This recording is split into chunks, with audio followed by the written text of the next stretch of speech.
जरूर फर्क होगा, लेकिन हमारा अल्टीमेट एम है ना किसी को हर्ट करने का, किसी को बेइज्जती करने का नहीं है। মূল দাবি হচ্ছে no entry no checkpost. Dinhata সীমান্তে বিএসএফ এর সঙ্গে সমস্যা গ্রামবাসীদের হয়রানির অভিযোগ ঘিরে তোলপাড় কাণ্ড। অবশেষে সাহেবগঞ্জ বিডিও অফিসে বিশেষ বৈঠক আয়োজিত হলো। কোচবিহার দিনহাটা 2 নম্বর ব্লকের নাজিরহাট 2 নম্বর গ্রাম পঞ্চায়েতের গাড়ালঝোড়া সীমান্তে বিএসএফ এর সাথে গ্রামবাসীর সমস্যা তৈরি হয়। গ্রামবাসীদের অভিযোগ, চেকিং এর নামে বিএসএফ তাদের সাথে খারাপ ব্যবহার করে। গ্রামবাসীরা দীর্ঘদিন ধরে অভিযোগ করে আসছেন যে বিএসএফ প্রতিদিন সীমান্ত এলাকায় চেকিং এর নামে স্থানীয় বাসিন্দাদের হয়রানি করছে। বাজারে বা অন্যত্র যাতায়াতের জন্য তাদের সচিত্র পরিচয়পত্র দেখাতে বাধ্য করা হচ্ছে। এই হয়রানি চরমে ওঠায় এবার গ্রামবাসীরা সরাসরি আন্দোলনে নামলেন। তাদের দাবি, বিএসএফ এর এই বাড়াবাড়ি মেনে নেওয়া হবে না। গতকাল সোমবার গ্রামবাসীদের বিক্ষোভের খবর পেয়ে ঘটনাস্থলে উপস্থিত হন দিনহাটা 2 নম্বর ব্লকের বিডিও নীতিশ তামাং। তিনি গ্রামবাসীদের সঙ্গে কথা বলার পর আজ মঙ্গলবার বিকেল 4টে নিজের দপ্তরে একটি বৈঠকের আয়োজন করেন। বৈঠকে সংশ্লিষ্ট গ্রাম পঞ্চায়েতের প্রধান, এলাকার পঞ্চায়েত সদস্য, কয়েকজন গ্রামবাসী, সাহেবগঞ্জ থানার ওসি অজিত শাহ এবং বিএসএফ এর আধিকারিকরা উপস্থিত ছিলেন।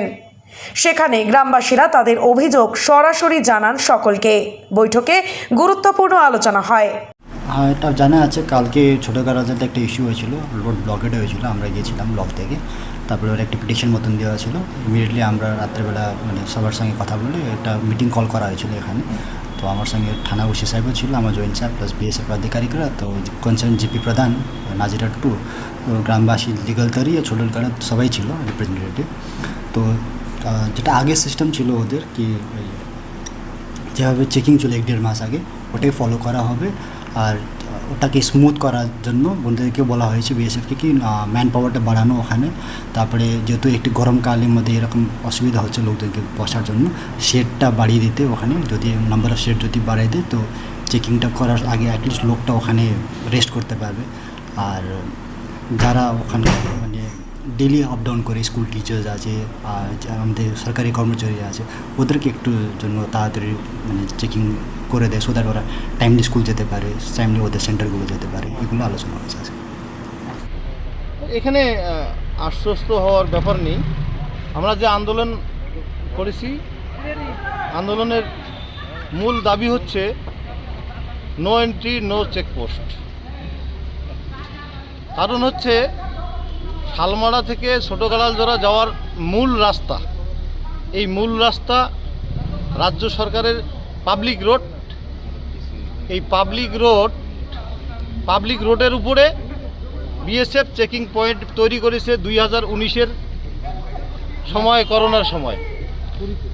2019-20 যখন করোনা আক্রমণ হয়, তখন বাইরের থেকে যাতে লোক গ্রামের ভিতরে ঢুকতে না পারে, তৎকালীন বিডিও সাহেব জয়ন্ত দত্ত তার নির্দেশে আমরা গ্রামের মানুষের সহযোগিতায় ওখানে একটা চেকিং পয়েন্ট তৈরি করা হয়। কিন্তু এই চেকিং পয়েন্ট বিএসএফ দিনে দিনে মডিফাই করে তারা একটা চেকপোস্ট তৈরি করে। সেই চেকপোস্টে মানুষ ঘন্টার পর ঘন্টা এন্ট্রি করে গ্রামের হাট, বাজার, মার্কেটে, ব্যাংকে, হাসপাতালে যেতে হয়। তারই প্রতিবাদে আমরা আন্দোলনে নেমেছি। আর যে আমরা ভারতীয় নাগরিক, Aadhaar card, voter card, PAN card রয়েছে, সেই সমস্ত নথিপত্র দেখে আমরা ভারতে প্রবেশ করব, ভারতের মানুষ ভারতে যাব।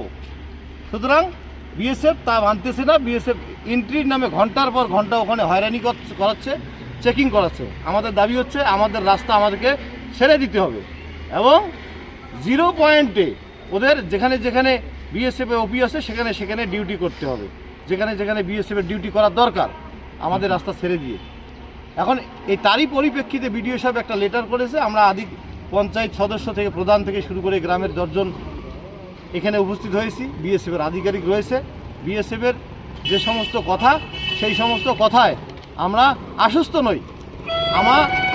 এই কারণে গত 10 বছর থেকে এই বিএসএফের এই ওপি নিয়ে আমরা বারবার মিটিং করেছি।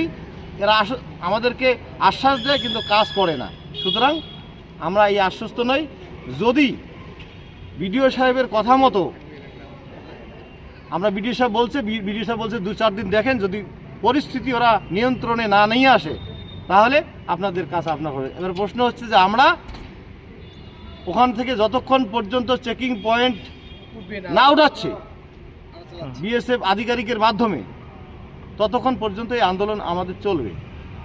আমরা গণতান্ত্রিক দেশে রয়েছি, গণতান্ত্রিক ভারতীয় নাগরিক। আমরা কাঁটাতারের ওই পাশের লোক নই, কাঁটাতারের ভিতরের লোক নই যে কাঁটাতারের ভিতরে থাকি আমাদেরকে প্রতিনিয়ত এন্ট্রি করতে হবে। আমরা একটা জায়গায় 3-3টে 4-4টে পঞ্চায়েতের এরিয়া, সেখানে 10,000 মানুষ বসবাস করে, আর 10,000 মানুষকে প্রতিনিয়ত এইভাবে হেনস্থা, এটা আর বরদাস্ত নয়।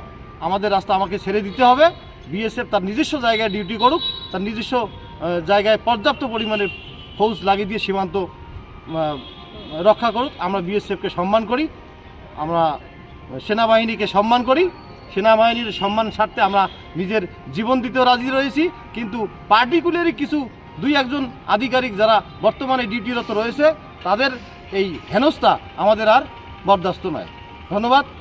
আমি নবিরুদ্দিন মিয়া, নাজিরার 2 নং পঞ্চায়েত সদস্য। আপনি কি বাইক বা স্কুটার কেনার কথা ভাবছেন? আপনি গাড়ি নিতে গিয়ে ঠকে যাচ্ছেন না তো? দীর্ঘ 7 বছর যাবৎ সততার সাথে ব্যবসা করে আসছে বামনহাট আমান হোন্ডা।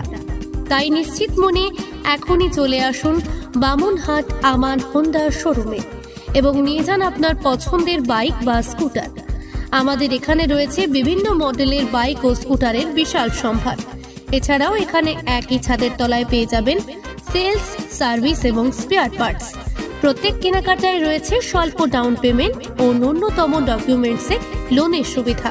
এছাড়াও রয়েছে সুদক্ষ কারিগর দ্বারা স্বল্প সময়ে গাড়ি সার্ভিসিং এর সুবিধা। তাই আর দেরি না করে এখনই যোগাযোগ করুন বামনহাট আমান হোন্ডা শোরুমে। স্থান বামনহাট SBI ATM এর পাশে। যোগাযোগের নম্বর 9002805414।